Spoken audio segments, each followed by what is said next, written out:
tonight, an explosion in Scunthorpe, a new mental health scheme in Hull, and tackling homelessness in Grimsby. And later in tonight's programme, I'll be talking to Jan Gregory about a new play coming to Scunthorpe. Before that, Matthew Cawley on saving big energy.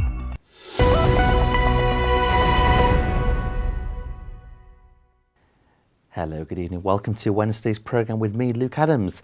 First tonight, emergency services have been called to an incident at British Steel in Scunthorpe. There's been a build-up of gas and an ignition at the Appleby Coke ovens. There's been no injuries. Humberside Fire and Rescue Service say 7 fire engines and 2 specialist support vehicles have been deployed to the scene. 2 schoolgirls who went missing in Hull have now been found. 15-year-old Caitlin Davies and 13-year-old Sophie Malone failed to return from Winifred Holtby School on Monday. They were found safe and well by police officers today. A pilot scheme for mental health patients is now underway in Hull. Humber NHS Foundation Trust and Hull and East Yorkshire Mind have opened 4 beds for patients who lack suitable accommodation or support to be discharged. The step-down beds will be available to recovering patients across the East Riding for up to 28 days. It will help them with daily living, mental health and tenancy support. Homeless people in Grimsby now have a place to call their own. Unit 5 is located off Ladysmith Road and aims to be a hub for homeless people in Grimsby. It runs a breakfast club every morning, along with other social activities, including gardening. The founder, Les Bonner, says its main aim is to give homeless people in the town a safe, warm place for them to come and receive help in their lives. Yes, well, Unit 5 started about 5 years ago, and we were set up really as a community group to do some things to try and improve the community and help people who are isolated or having difficulties. Well, we always try and let our members decide what we do, and a couple of our members were very concerned about the way homeless people are trying to manage. So they thought about it and decided it would be a good idea to start a breakfast club for people who are either homeless or in need, so they can come along and get a bit of companionship and something to eat, and particularly in the case of the street homeless, somewhere to come and get warm. I already do a food kitchen somewhere else, and I just like helping people, and I've been in the same situation myself years ago, and I just love the impact that we have on people when you see them for when you first meet them, and then when you do different steps with them, help them get new things for the flat if they go into a new flat, and it's just, I love to see the difference in what there was when we first seen them to what they are when we've helped them, and they still keep carrying on coming. So. Well, we provide them somewhere to come every morning from about 9:30 till 12:30.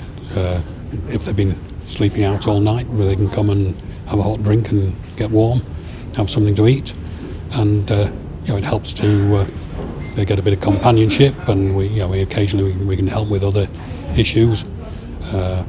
They can be quite simple things or more complicated, in which case we send them to somewhere that that can help them better than we can. There's been further travel chaos today as a result of strike action.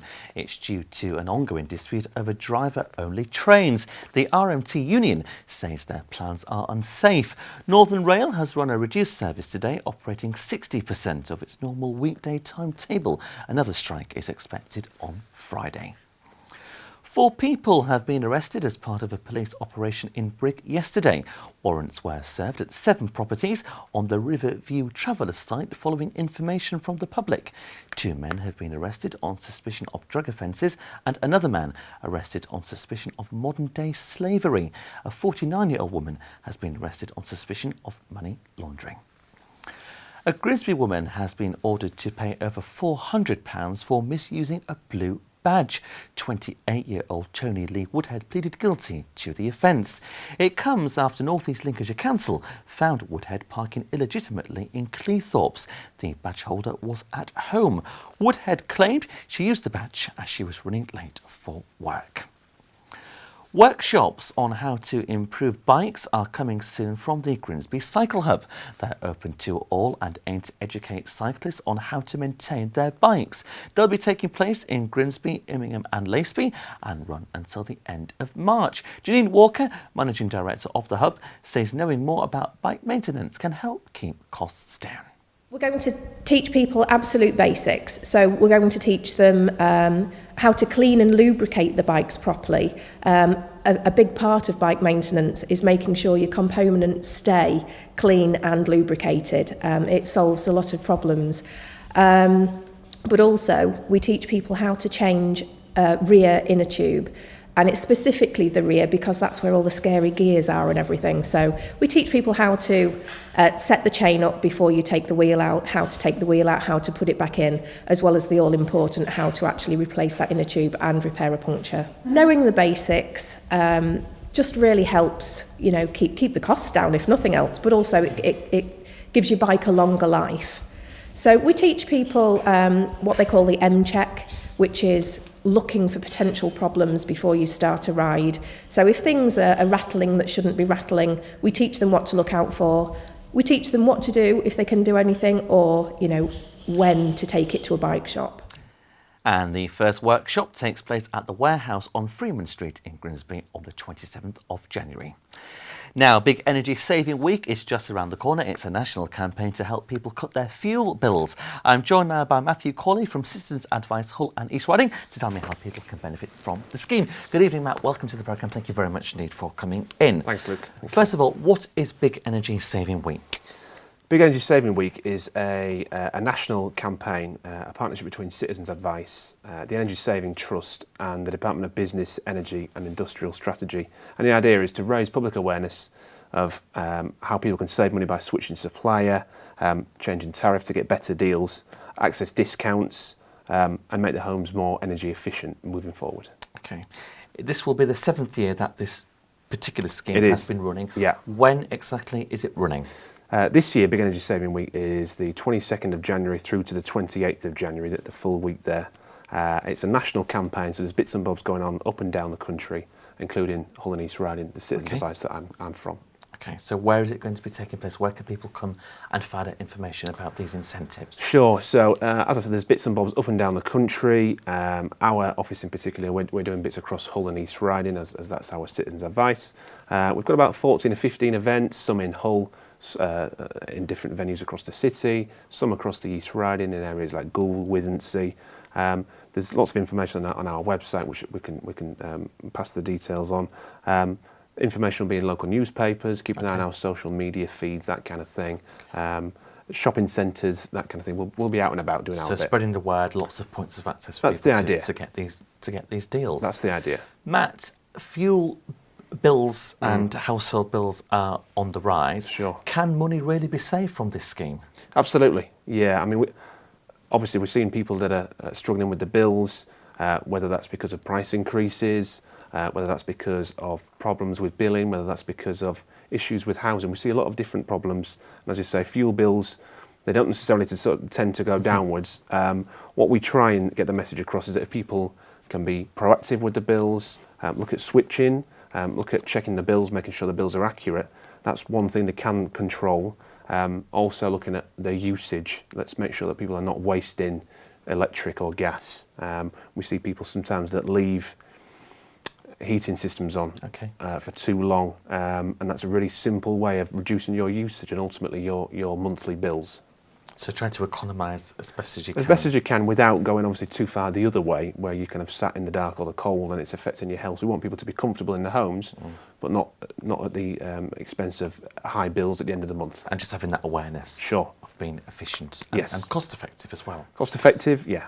What would you say some of the quick tips are to being energy efficient in your home? I've got some notes here, keeping your home insulated, small changes around the home, and then we've got some tips for saving energy. Sure, there's lots of different little small bits and bobs which I'm sure a few of us have heard of, and there's bits and bobs on the internet. One of the easiest things you can do is take control of your heating and hot water system. That's one of the big ones, and that's one of the heaviest users of gas if you've got central heating. or electricity if it's immersion heater or electric storage heaters, which can be quite expensive to use if not used the right way. So making sure you're aware of the controls on those. If they've got a timer on your central heating or on your hot water, put that on. You know, you don't need 5 or 6 hours worth of hot water if you've got, you know, 2 people in the house. You don't need that much hot water. You know, trial and error, try an hour of hot water, that's going to reduce how much you're using. Likewise with central heating systems, it doesn't need to be on when you're not at home. Okay. So things like that are quite good ways.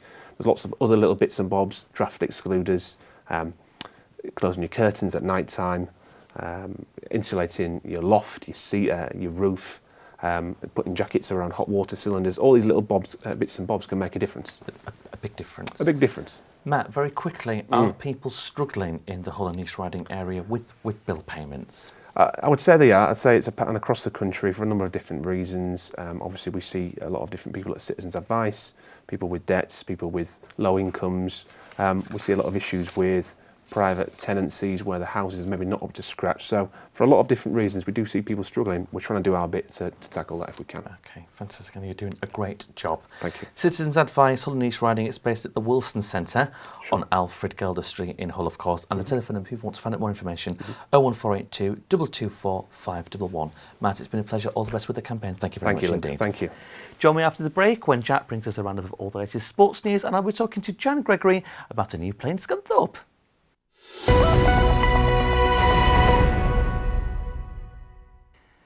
Welcome back. You're watching Estuary News. Still to come this Wednesday evening, Jack brings us a roundup of all the latest sports news, and Jan Gregory will be telling me about treading the boards at the Playwright Theatre in Scunthorpe.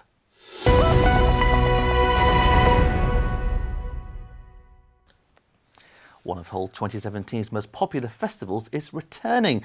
Back to Hours will once again transform community venues into big tops, theatres and comedy clubs. Over 8,000 people took part in the event last year across 85 events. Highlights this time include the amazing Bubble Man and Hotel Paradiso. The festival runs from the 13th to the 18th of February.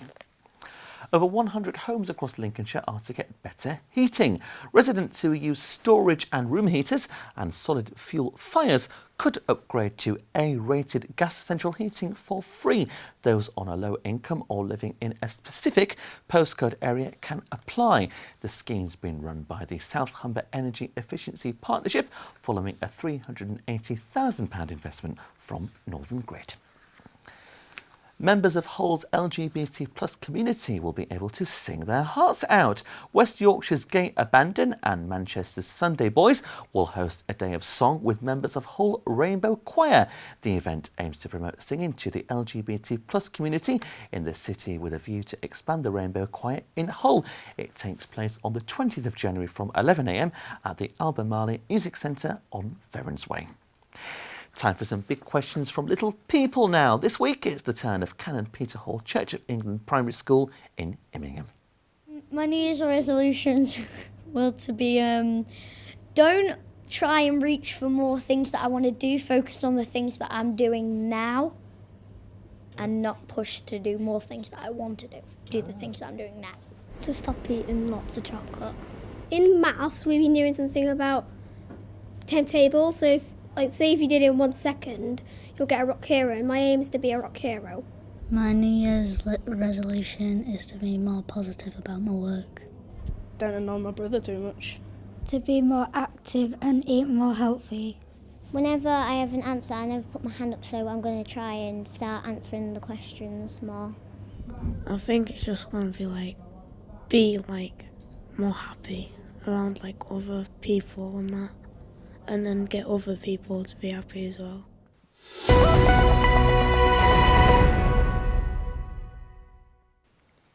A new play set to be performed by the Hospital Plays in Scunthorpe. I'm joined now by Jan Gregory from the company to tell me more. Good evening, Jan. Welcome to the programme. Thank you very much indeed for coming in. First of all, it's not a new play as such, but it's a play what you're going to be performing for the first time. What is the play in question?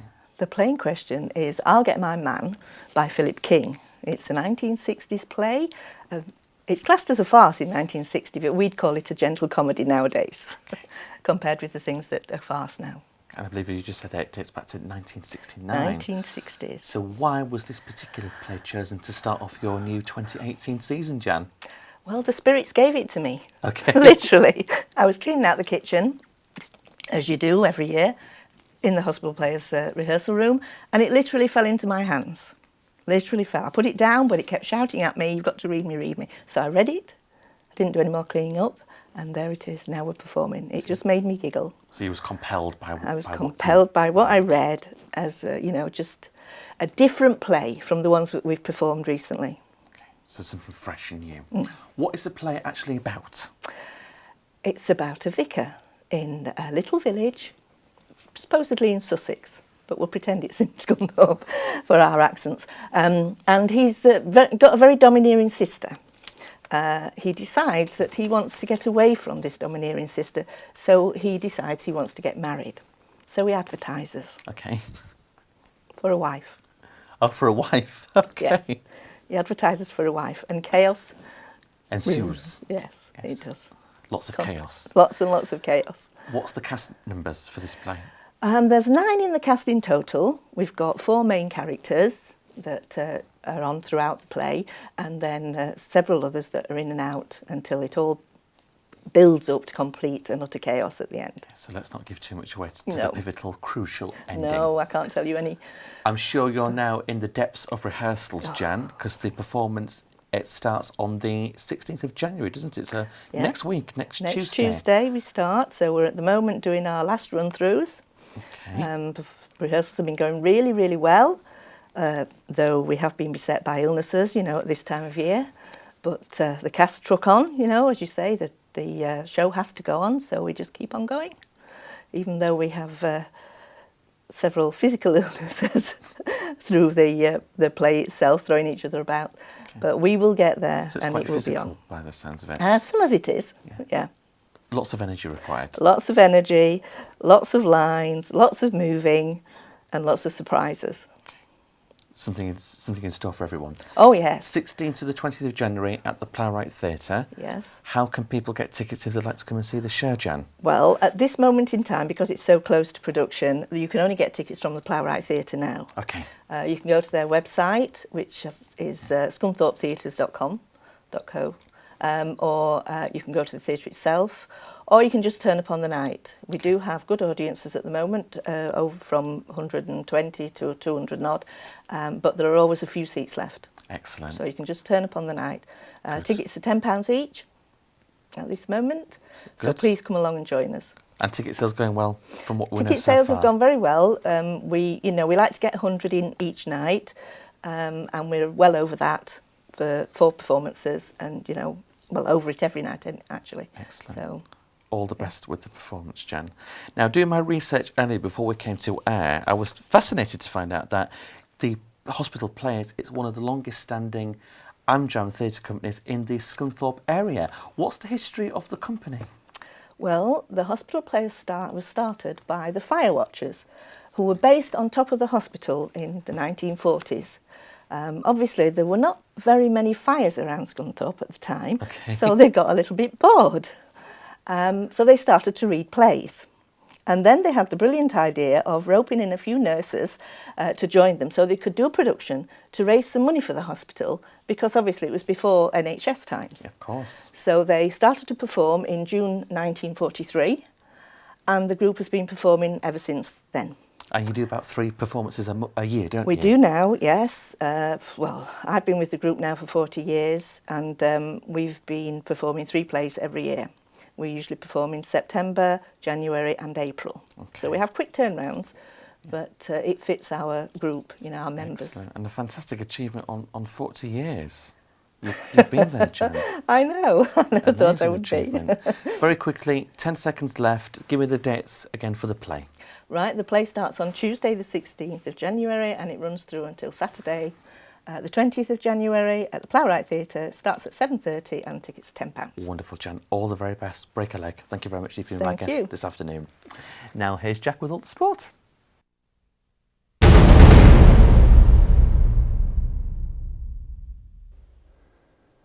We'll start with football, and Hull City head coach Nigel Adkins has spoken of his desire to promote youth players from within the club. Adkins was speaking after watching an under-23 Tigers side win 5-1 against a Crewe Alexandra 11 on Monday evening. Greg Lewis scored a second-half hat-trick, while fellow striker Will Keane made a scoring return on his first appearance since his long-term knee injury.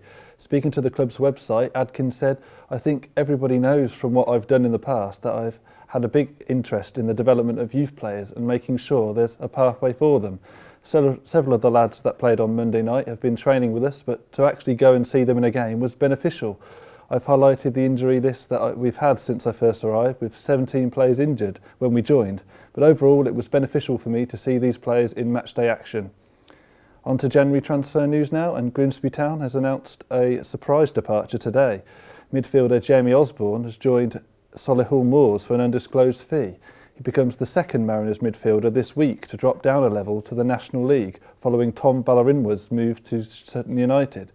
Town manager Russell Slade revealed that the club had tried to persuade Osborne to stay, but that the player failed to settle in the area and that his heart and head were not with the club. The club confirmed that they have recouped their initial investment on the player and reluctantly agreed to sanction the transfer. The player scored once in 21 league appearances. Meanwhile, in Rugby League, Hull FC have named their squad to face Hull Kingston Rovers in this Sunday's Clive Sullivan Trophy game. Head coach Lee Radford has selected star players Danny Houghton, Mark Sneed and Jake Connor for the match at the KCOM Stadium. Houghton will captain the side on Sunday in a fixture that will also act as his 10-year testimonial. A contribution of the ticket sales will go to the Holborn hooker who won the 2016 Steve Prescott Man of Steel Award. A number of younger players have also been included in the squad, alongside former Hull KR loanee Jordan Abdul and Dean Hadley, who returns after a loan spell at Wakefield Trinity in 2017. That's all for today's sport. Back to Luke in the studio.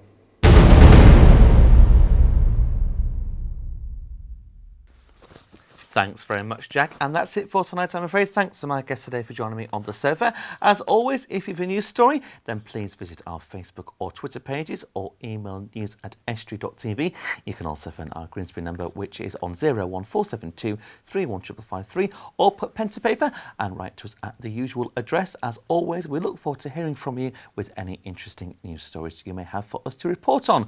On tomorrow's programme, Hugh will be back on the sofa after his Christmas vacation. We'll see you then live at 5:30 from all of us on the team. Have a great Wednesday evening.